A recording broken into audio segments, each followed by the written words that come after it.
to see why China was able to do so well, why the GDP growth was so substantial in 2021. One has to look back maybe to the prior year as well. And so if we look at 2020 and we look at 2021, those are the two core pandemic years. What do we see? We see first in 2020, when really things looked pretty bleak at the beginning of the year. Economies around the world went into decline. China was able to recover more quickly than other nations. In China, there was sort of a uniform, generally agreed upon approach to try to reduce the spread of the disease very seriously. And we see that with phenomena like the so-called Great Resignation in the United States. At its core is a result of disruptions. And I think that these kinds of disruptions, not just in the United States, but in other countries, meant that their economic growth would be more stunted than what we saw in China.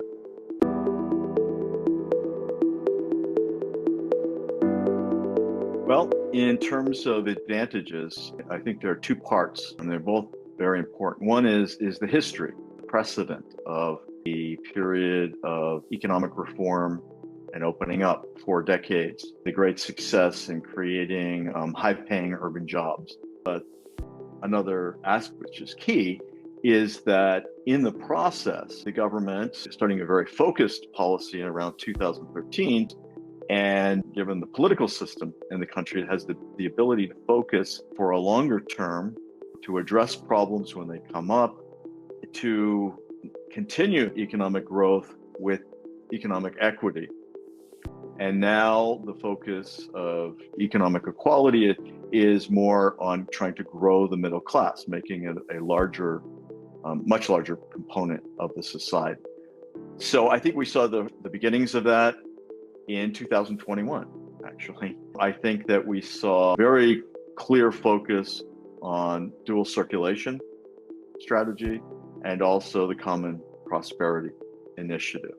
As the middle class expands, they will be a tremendous consuming force. They will drive the economy to grow with this larger middle class purchasing a wide array of products, especially at higher end, more sophisticated goods and services. China will have a domestic market to enable its economy to grow, even if there are difficulties in international trade.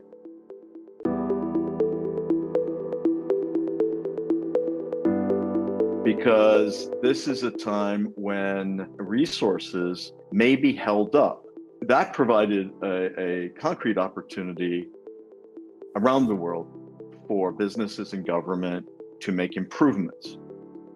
But that same sort of principle, I think, applies to regulatory policy and applies to social policy in general.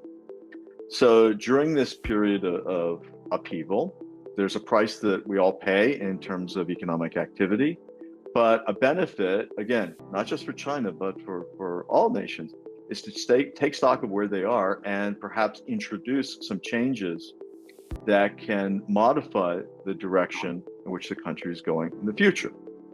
And I see in 2021, with the greater focus on dual circulation and common prosperity, and some of the specific actions that the government took, that it was laying the groundwork for these changes. I think the government has moved in the direction of trying to remove some of these distortions.